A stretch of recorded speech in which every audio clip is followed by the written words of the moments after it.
धौलपुर जिले की मनिया थाना पुलिस ने मुखबिर की सूचना पर कार्रवाई करते 3 वाहन चोरों को गिरफ्तार किया है। आरोपियों के कब्जे से पुलिस ने 2 बाइक और 1 स्कूटी को बरामद किया है। बाइक चोर पिछले लंबे समय से जिले में वाहन चोरी की वारदातों को अंजाम दे रहे थे, जिन्हें मुखबिर की सूचना पर NH 3 पर पेट्रोल पंप के पास से दबोच लिया है। मनिया थाना SHO सुमन कुमार ने बताया कि SP केसर सिंह शेखावत के निर्देशन में जिले में वाहन चोरों की धरपकड़ के लिए विशेष अभियान चलाया जा रहा है। धरपकड़ अभियान के दौरान जिला पुलिस लगातार कार्यवाही कर वाहन चोरों को गिरफ्तार कर रही है।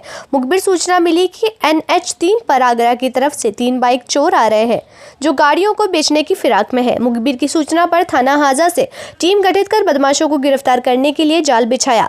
पुलिस टीम ने मौके पर पहुंचकर 23 वर्षीय विष्णु निवासी खूबचंद का पूरा थाना इलाका कंचनपुर, 24 वर्षीय मुरारी निवासी खूबचंद का पूरा थाना कंचनपुर और 23 वर्षीय सोनू निवासी कोलुआ थाना इलाका कंचनपुर को घेराबंदी कर दबोच लिया। तीनों बाइक चोरों के कब्जे से पुलिस ने 2 बाइक और 1 स्कूटी को बरामद किया है।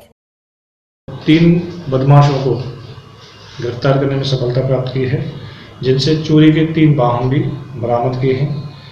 इन लोगों के द्वारा इन चोरी के वाहनों से और मोबाइल छीनना और लोगों से छीना जब्ती करके भाग जाना, इस तरह की वारदातें करना सामने आया है।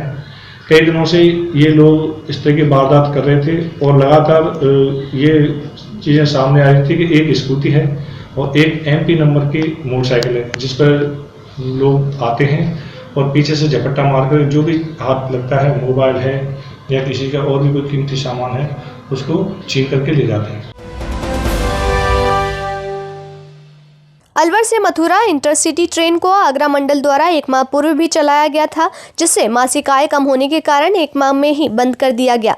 जबकि लोगों का कहना है कि कोरोना से पहले रामगढ़ से अलवर 8 रुपए में ट्रेन से जाया जाता था और बस से 25 रुपए लगते थे। आज रामगढ़ से अलवर ट्रेन का किराया 70 रुपए है और बस का किराया मात्र 30 रुपए है। तो ऐसे में बस स्टैंड से या कस्बे से 1 किलोमीटर दूर पैदल जाना, रिक्शे से जाना व टाइम वेस्ट और आर्थिक नुकसान अलग, और 70 रुपए किराया यहाँ कस्बे के बीचों बीच बस स्टैंड से मात्र 30 रुपए में अलवर शहर के अंदर तक पहुंचा जा सकता है।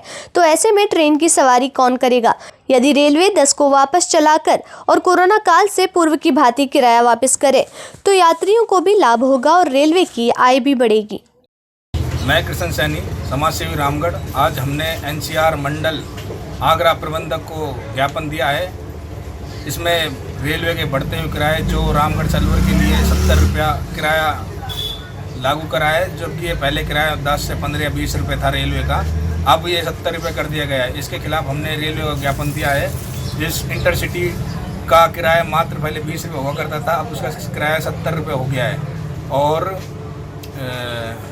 जो हमें रामगढ़ से अलवर तक के लिए हमारा बस का साधन ज़्यादा सूटेबल है, फिर भी हम रेलवे को आगे बढ़ाने के लिए, इसको और आगे ले जाने के लिए फिर भी हम रेलवे का उपयोग करते हैं।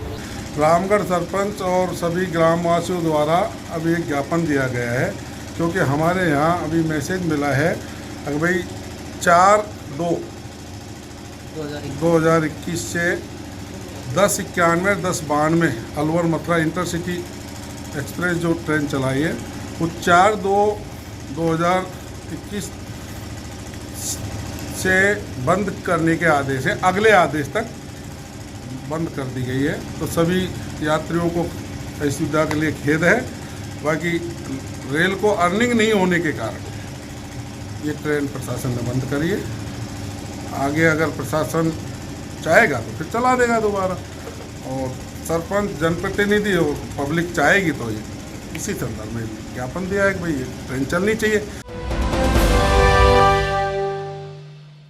जोधपुर के जय नारायण व्यास विश्वविद्यालय में बुधवार को सिंडिकेट की बैठक में पहले छात्रों के हंगामेदार विरोध प्रदर्शन के कारण माहौल गर्मा गया। छात्रों ने कुलपति की कार को घेर लिया और जबरदस्त नारेबाजी की। पुलिस ने विरोध कर रहे छात्रों पर 2 बार हल्का बल प्रयोग कर डंडे फटकारे। तीसरी बार में छात्रों को घेर कर जमकर लाठियां बरसाई गई। इसी दौरान मची अफरा तफरी में लाठी की चोट और नीचे गिरने से कुछ छात्र चोटिल हो गए। पुलिस ने छात्र नेता रविंद्र सिंह भाटी को हिरासत में ले लिया। विश्वविद्यालय विश्वविद्यालय के सिंडिकेट की मंगलवार सुबह 11 बजे केंद्रीय कार्यालय में बैठक होनी थी। सिंडिकेट बैठक के खिलाफ एबीवीपी से जुड़े छात्र केंद्रीय कार्यालय के बाहर धरना देकर विरोध प्रदर्शन जता रहे थे। इसी बीच कुलपति प्रोफेसर पीसी त्रिवेदी की कार आने के साथ माहौल गर्मा गया। छात्र संघ के निवर्तमान अध्यक्ष रविंद्र सिंह के नेतृत्व में छात्रों का एक समूह उनकी कार के आगे लेट गया और कुलपति गो बैक के नारे लगाने लगे।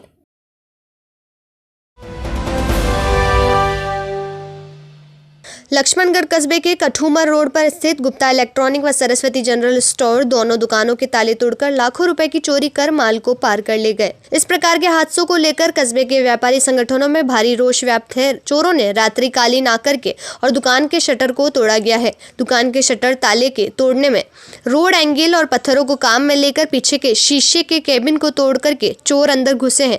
घुसने के पश्चात शोरूम के अंदर लगी 15 LED व 32,000 की नकदी को गुप्ता इलेक्ट्रॉनिक की दुकान से चोरी की वारदात की गई। इसी के पश्चात दुकान के ही बगल में किराने की दुकान से 6,500 रुपए की गल्ले से नकदी ले जाना बताया गया है। अब देखने का विषय यह है कि इस तरह लक्ष्मण कस्बे में इलेक्ट्रॉनिक की दुकान चोरी की वारदातों का सिलसिला जारी है। चोर लक्ष्मणगढ़ पुलिस पर सवालिया निशान लगाकर चले गए हैं। अब देखना यह है कि पुलिस के हाथ कितने लंबे होते हैं। रात को 2-3 बजे के बीच में चोरी हुई थी। अच्छा, शटर तोड़ी गई है। शटर तोड़ने के बाद इसमें से 6,000 रुपये निकाल के ले गए हैं। आपको कैसे मालूम पड़ा? सुबह मालूम पड़ा। सुबह पड़ोसियों ने बताया था, जब मालूम पड़ा था। पैसे वगैरह ले गए, जिसमें अलवर से अपना FSL टीम बुलाई, इसका मौका मुआयना करवाया है, इसका निरीक्षण करवाया है इन्वेस्टिगेशन के लिए।